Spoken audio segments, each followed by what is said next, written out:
This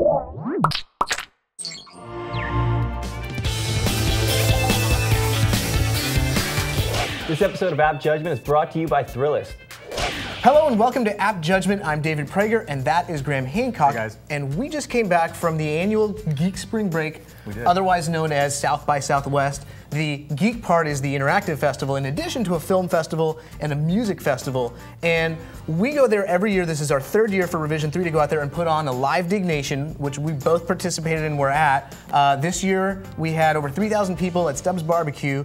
And some pretty cool people showed up in addition to just all of our fans that we love interfacing there. We had Kevin's good friend A+K, Ashton Kutcher, his wife Demi, a guy named Paul Rubens was there out of costume from his Pee Wee Herman character. So it's always fun to be, it's flattering to have a who's who at your party. It was really cool. And we had a blast. We did indeed. And so main thing that we did outside of that, from an App Judgment perspective, is see all the geeks amassed to basically battle test or explain a little bit how it works and what people are testing for in the app landscape. Well, essentially South by Southwest over the past couple of years has been sort of a way of helping apps reach critical mass in the mainstream.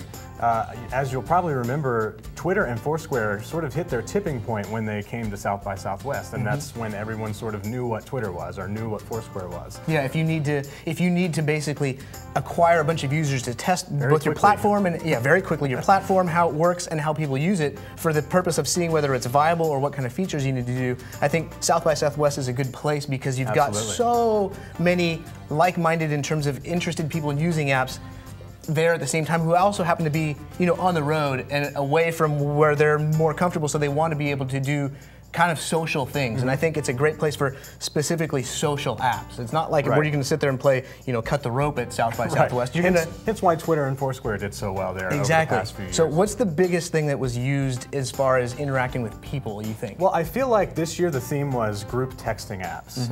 It's very odd because group texting is not a new thing. It's actually been around for a long time. And it's not even a new technology. Like people could have done it 5 years ago. Right, even before there were apps, you could have group texted using your address book and whatnot, or creating groups of your friends. So what are like the three main apps you think for group texting? I think this year the three main apps was Yobongo, which is kind of a group texting app, which we'll get into later, Beluga, which was released back in December and acquired by Facebook recently, and GroupMe, which was by far the most popular app, I would say. So starting with the first one, Yobongo, it released leading up to South by Southwest, and it's not so much a group texting app as it is a way of chatting with people that are around you. Just by your location, you're inside of a chat room based on where you are. So you open the app and it'll say so-and-so, or there's so many people nearby that you can chat with, and you just start chatting, and it's not anonymous. I don't think. I think you might be able to chat anonymously, but it has your name, your typing. It actually has your picture if you connected it with Facebook, and so you're chatting with a group of people that are within your area. So you can actually meet new people this way, and especially in South by Southwest, you can be like, "Where's the best barbecue on 6th Street?" And then you'll have people reply to you there. And I like there's a lot of cool features, including you can attach photos and all this stuff. There's a lot of cool features, a lot of similar features, and a lot of cool interfaces. I think it's young enough. It'll be interesting to see who really steps ahead to take the lead, or if there's room for multiple players.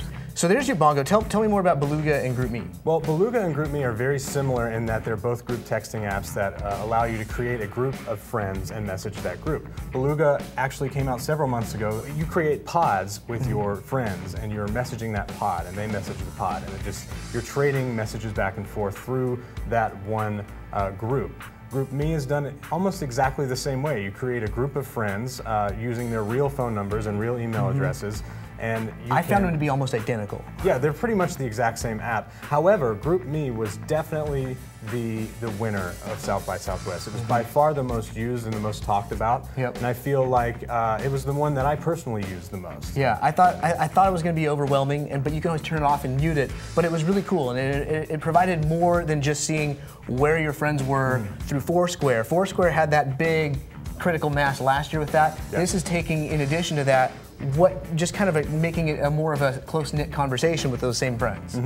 So next up, outside of the group texting apps, I mean, like, what's the evolution of Foursquare and Gowalla? Gowalla is from Austin, and I think clearly falling behind in the location-based check-in game. I feel like Foursquare has caught up and has just surpassed Gowalla in terms of the public mindshare and as far as people that are using it. I know personally I stopped using Gowalla last year at some point. And you can do comments now and check-ins, you can add photos. And speaking of photos, Instagram is like arguably the fastest growing community-based app I've definitely noticed an uptick in Instagram usage during South by Southwest. So it definitely was one of the more popular, although it's a social network, but it wasn't all about keeping connected with your friends like these group texting. Although it's great to have apply visualizations to what people are doing. So that was kind of some of our take on a little bit of the buzz around the app world that was going on this year at South by Southwest. Right, and if you were at South by Southwest or if you were following all the coverage from all the tech blogs, let us know if you found some really cool apps and you want to let us know about it. We'll definitely review them here on the show. Yeah, send us an email at appjudgment@revision3.com. You can participate by following us on Twitter. You can find us on Facebook. You can find us on YouTube.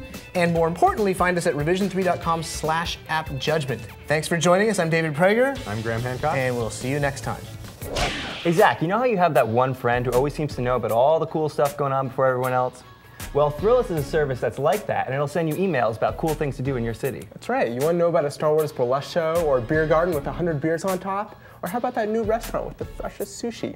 Well, sign up for Thrillist, and you'll start getting a free email that sifts through the crap to find the best new bars, restaurants, events, whatever.